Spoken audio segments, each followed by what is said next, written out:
네, 안녕하십니까. 안녕하십니까? CS 프리스타일 CS 면접 시작하겠습니다. 괜찮아? 많이 놀랐지?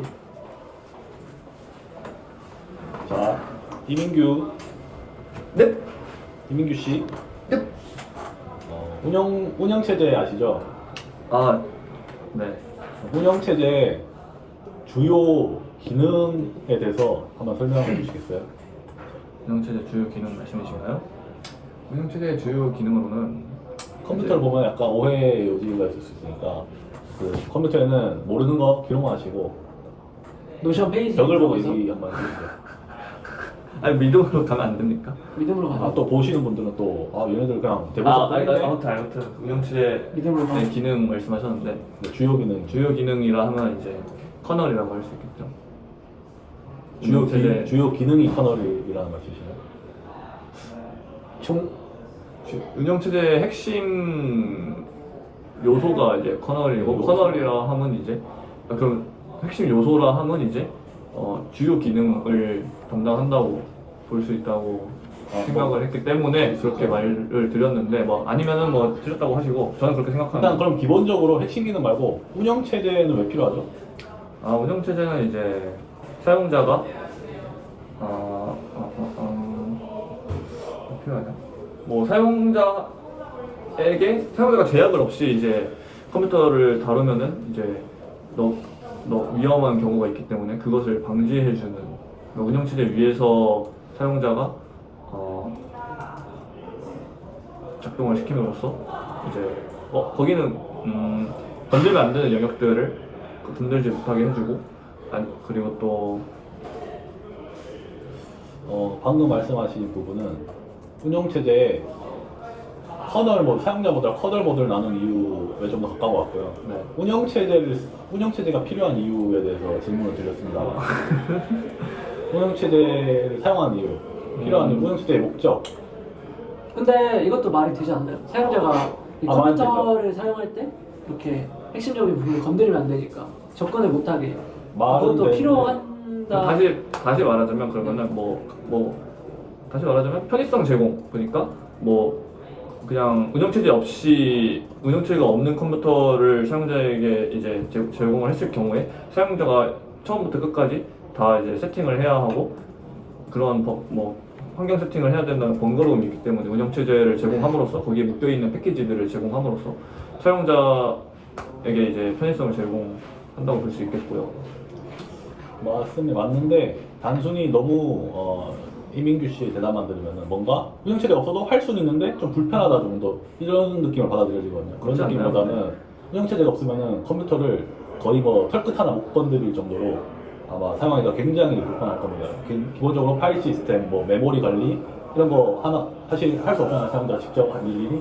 그렇기 때문에 근데 이거는 저도 임규님 말에 동의하는 게 편의 제공이 맞는 표현이지 못한다? 그건 아닌 것 같아요. 그러니까 인터페이스 제공도 네. 인터페이스가 없으면은 이 내부적인 거를 못 다룬다 사용자가. 그게 아니라 사용하기 편하게 하기 위해서 인터페이스가 있는 거잖아요.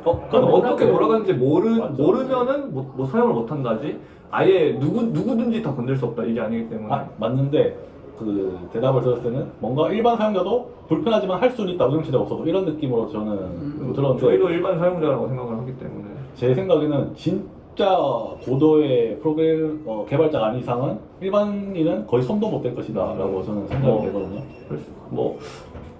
저는 그렇게 생각 안 합니다. 그럴 수 있어. 이유가 더 있나요? 그 다음에? 이게 편의 이제 제공까지. 네. 뭔가 좀 되게 넓은 범위로 말했을 때 운영체제의 기능 중에 하나라고 할 수 있겠고 근데 또 다른 기능으로는 핵심 기능에 대해서 또 다른 핵심 기능으로는 말씀해 이제 주세요. 뭐가 있을까?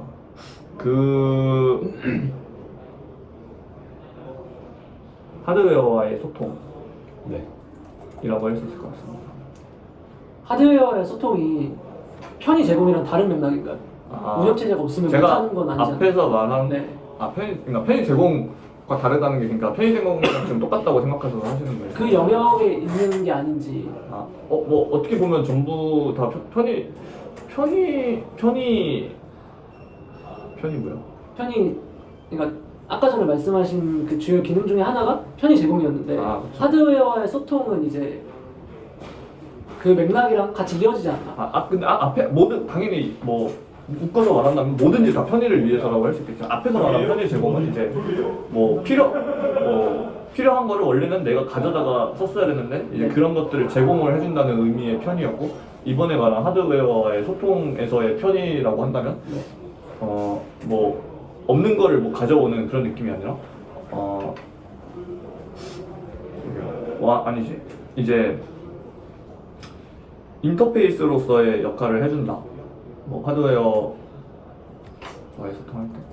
뭐 다 맞는 얘기긴 한데 좀 질문보다는 토론으로 가는 것 같아서 이제 주요 기능에 대해서는 그럼 이제 말씀 다 하시는 거예요? 네. 근데 저는 약간 하드웨어와의 그 자원 관리, 하드웨어 자원 관리 내용이 좀 더 나오는 게 적합하지 않았나 맞네요. 그런 생각이 듭니다.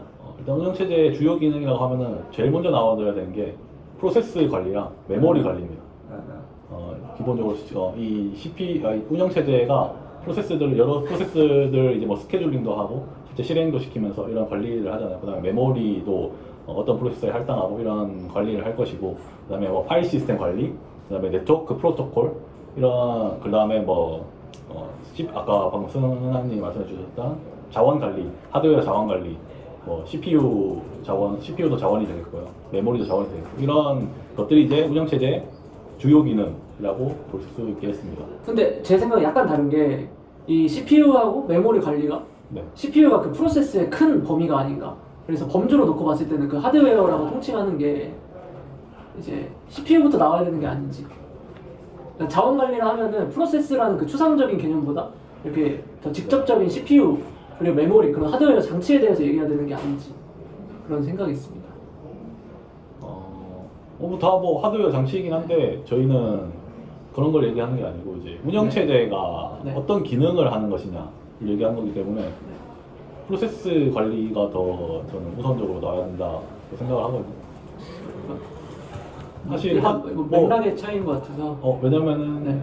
하드웨어 관리라고 하면은 사실 너무 포괄적인 내용이라서 이 좀 질문의 요지에는 좀 벗어나지 않아요. 사실 CPU도 하드웨어고 메모리도 하드웨어고 하드디스크도 하드웨어인데 그렇게 그쵸. 치면은 그냥 하드웨어 운영체제가 하는 핵심 기능은 하드웨어 관리입니다 하면은 사실 다 맞는 말 틀린 말은 아니죠. 틀린 말은 아닌데 너무 포괄적인 범위라서 조금 대답에 있어서는 좀 아쉬운 대답이죠. 정말 죄송한데 멤버십표가 나왔대요. 진짜? 멤버십 하나 남았다고요? 볼까요? 지금 한번 다 같이 볼까요? 여기 한번 보여주죠. 결과 나왔다고? 자, 여러분 저 근데 미리 보기로 나왔는데 여기 먼저 보여주세요. 이 화면에. 어떻게 됐어요? 다 붙었어요? 그럼 저는 유진님 붙었대요? 이과 등록안내라고 나왔거든요. 그럼 붙었나 본데? 잠시만요, 제가 꺼버렸는데. 유진님 복학 안 하겠네? 이제 복학 안 해요 그러면? 네. 여러분, 멤버십 입과를 진심으로 축하한다고. 이거 올려되나? 축하드립니다. 보이나요, 여러분? 직원님만 알아요. 네, 붙었대요. 보셨어요? 예. 직원님은요? 이렇게 봐요. 직원님 물어봐요, 직원님. 뭐 이제 할까요 다시? 네? 다시 이제 들어가는 걸로. 1번? 카톡은 할 수 있지 않나? 이제 축하는 끝났고 유진님 가시죠. 하시죠.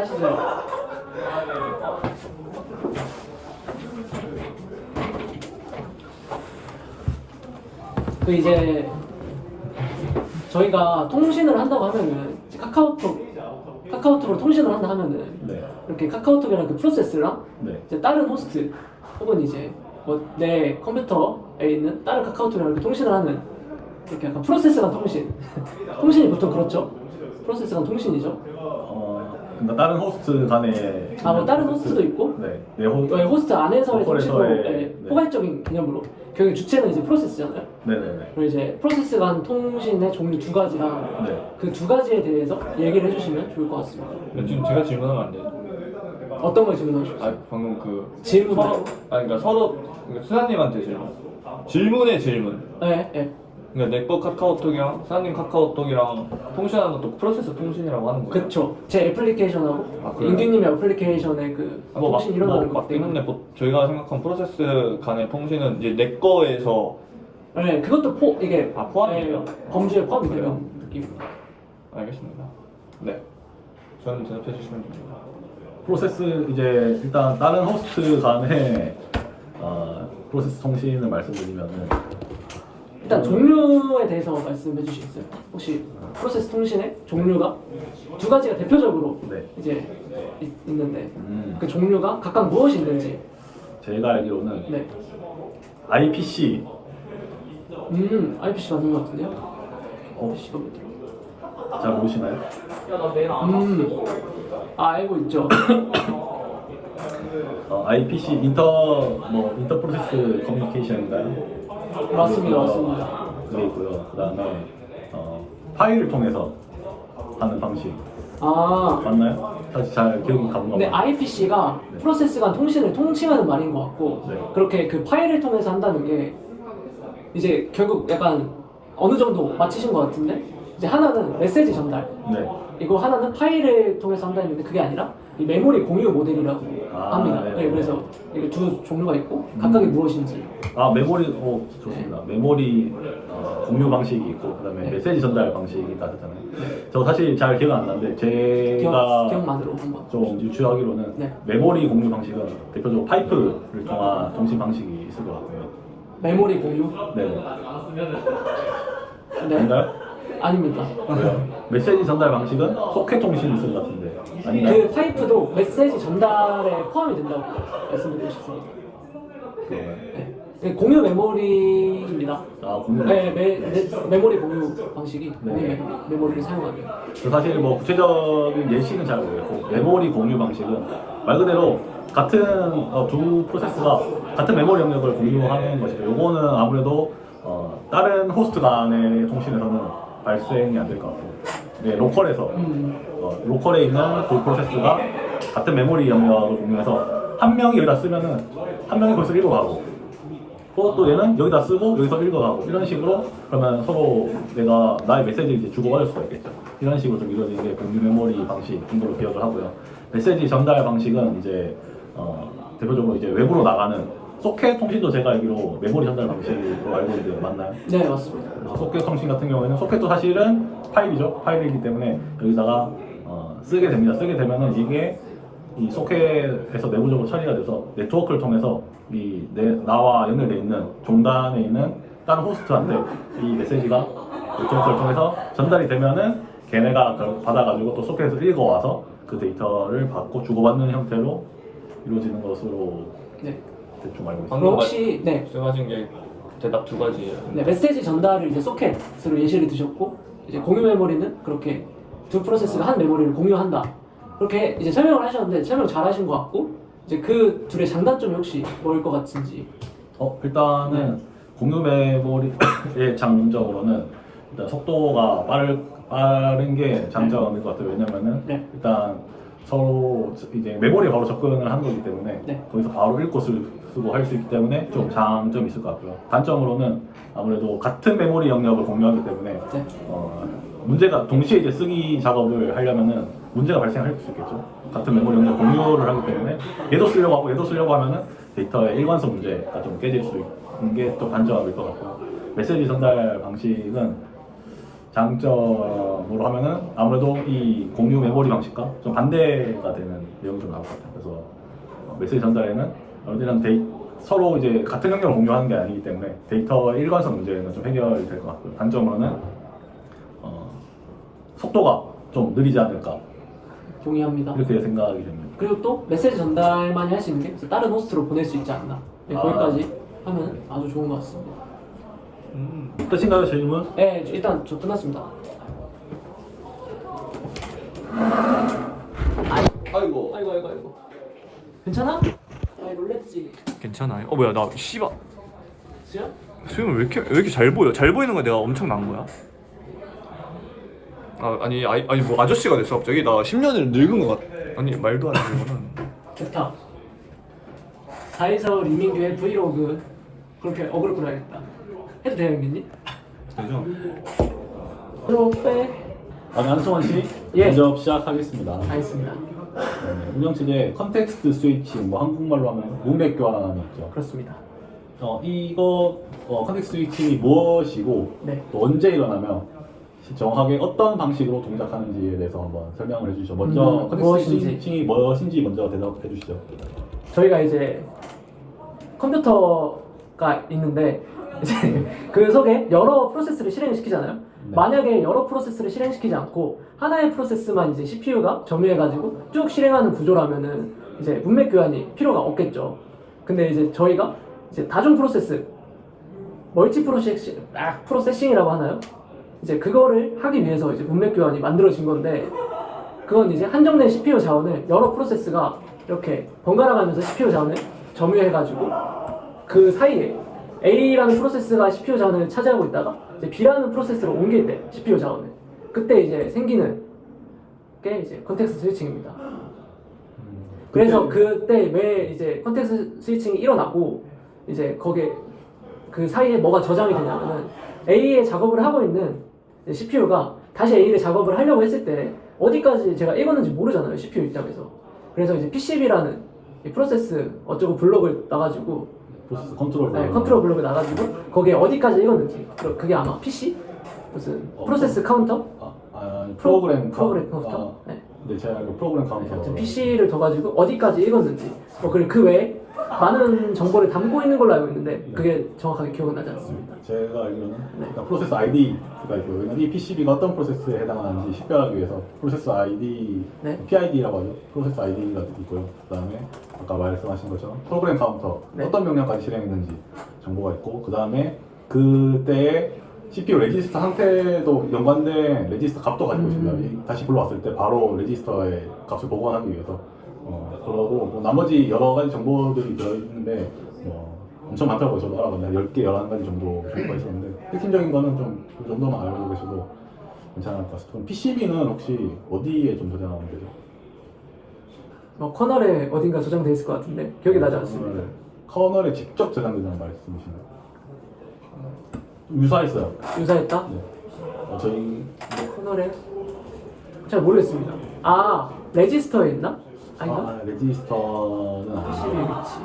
PCB는 네. 메모리에 커널 영역이라고 있어요. 그러니까 커널이 올라가 있는 메모리 영역이 따로 있는 거죠. 네. 저희 메모리도 네. 커널이 돌아가는 커널 영역이 있고 네. 사용자 영역이 있어요. 그래서 이 커널 영역에 저장이 됩니다. PCB. 실제로 PCB는 네. 뭐 단일로 이렇게 저장되는 거 아니고 프로세서가 굉장히 많잖아요. 네. PCB 테이블로 테이블로. 형태로 PCB를 쫙 관리해놓고 이제 프로세서 ID로 식별해서 빠르게 이제 접근해서 가져올 수도 있고, 그런 식으로 관리가 되고요. 예. 아까 그리고 멀티 프로세싱이라고 하셨는데 네. 그 상황에서 발생하나요? 그러니까 그 멀티 프로세싱을 얘기한 게 이 단일과 여러 개의 프로세스를 돌릴 때 그 네. 차이를 설명하기 위해서 말한 거고, 용어가 정확한 용어를 썼는지는 잘 모르겠습니다. 그러니까 네. 여러 프로세스를 이제 동시에 실행시킬 때, 뭐 실제로는 병렬이 아니라 이제 병행 처리가 되겠죠. 한 프로세스에서는 절대 발생하지 않나요? 한 개의 프로세스만 실행시킬 때는? 아무래도 이제 운영체제도 자원을 먹으니까 네. 그럼 운영체제 혼자 동작하고 있을 때는 자원을 먹지 않지 않을까라고 생각을 합니다. 그 컨텍스트 스위칭이 일어나지 않지 않을까. 만약에 뭐 운영체제 위에 카카오톡을 올리는데 그 PC가 1스레드밖에 안 되는 PC라면 이제 컨텍스트 스위칭이 무조건 일어나지 않을까. 카카오톡과 운영체제 사이에서. 그렇죠. 운영 커널은 무조건 사용되는 게 맞는데 저희 사용자 영역에 있는 것만 말씀을 드리면은 네. 참고로 하나의 프로세스여도 멀티 스레드 환경에서는 또 컨텍스트 스위칭이 멀티 일어납니다. 스레드에서는. 네, 그렇게 일어나고요. 그 다음에 저는 이 컨텍스트 스위칭에 대해서 뭐 PCB까지 설명을 해주셨는데 거기에 연계해서 살짝만 더 설명을 해주시면 될 것 같아요. 실제 뭐 PC에 저장되는 것까지 알겠는데 그래서 조금 더 이 어떤 A라는 프로세스가 있고 B라는 프로세스가 있을 때 실제 어떤 과정을 거쳐서 이게 문맥 교환이 일어나는지에 대해서 한번 설명해 주시죠. 그러면 그냥 한번 딱 집어서 거의 말씀하셔 주셨긴 한데 한번 흐름에 대해서요? 네. 이제 한번 말씀하실 수 있어서. 그 CPU랑 이제 연관이 지어야 될 것 같은데, CPU 스케줄링이랑 보통 연관이 있죠. 보통 이제 라운드 로빈이라고 하면은 네. 이제 그 주어진 시간만큼 A 프로세스가 사용을 했다고 가정했을 때 네. 이제 B 프로세스에 이제 CPU 자원을 옮길 때 이제 발생을 하는 거죠. 네. 발생을 하는데 그 흐름에 대해서 한번 그 흐름에 대해서요. 단계별로. 그러니까 그럼 이제 A 프로세스가 이제 자원을 다 사용했을 때 네네. 그 라운드 로빈의 시간 내에서 네네. 이제 PCB에 저장을 하겠죠. 네. 그 테이블에 들어갈 거고. 네. 그 다음에 이제 B 프로세스에 있는 네. 그 사용할 PCB를 다시 테이블에서 찾아서 네. 이제 B 프로세스를 원활하게 또 실행을 시키고 이런 식으로 반복이 되지 않을까. 결국에는 PCB 해당 프로세스의 PCB를 찾아서 그걸 로드하고 이제 끝났으면 다시 저장하고 그게 지속되지 않을까 싶습니다. 네, 좋습니다. 뭐 아까도 설명해 주셨는데 이걸 좀 합쳐서 한 번에 설명해 주시길 원했는데, 그러니까 이제 PCB에 저장은 되는데 단순하게 뭐 저장하고 불러오기만 하면 끝이 아니고 이제 그러니까 불러올 내부에 때- 대해서 설명을 하라는 거죠. 그렇죠. PC에서 뭐 어디까지 가리키는지 그렇죠. 보고 아까 이제 그런 PCB를 식으로. 불러왔을 때 네. 여기서 레지스터 값 복원하고 그다음에 PC 값을 보고 이 프로세스에서 어떤 명령어를 지금 실행할 차례인지 그런 것들을 보고 실제적으로 바로 이제 그 전에 실행되던 부분에서 다시 연결돼서 실행될 수 있게끔 일단 좀 진행을 하다가 이제 CPU를 해제하게 됐 이제 뭐 CPU 점유율을 해제하게 됐을 때 이제 그때 또 스케줄링이 발생하겠죠. 아까 라운드 로빈 예로 설명해 주셨는데 라운드 로빈에 의해서 다음 프로세스가 또 실행돼야 되기 때문에 거기서 걔에 해당하는 PCB를 또 가지고 와서 거기서 또 데이터 로드해서 명령을 실행하고 이런 흐름으로 진행이 되겠네요. 동의합니다.